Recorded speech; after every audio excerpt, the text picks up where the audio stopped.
How to say the Spotify song as ringtone. Hey everyone, this is Rose from Create Login and Delete.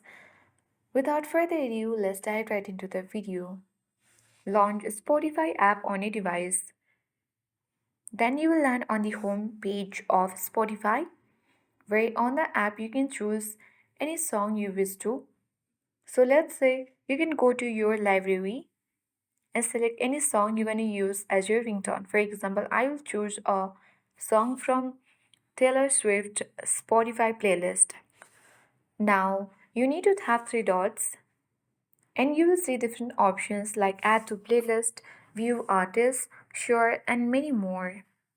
But to set as your ringtone you need to first download the song.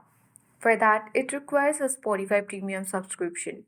Once the song is downloaded to your phone's library, you can go to your phone settings and select the downloaded song as your ringtone.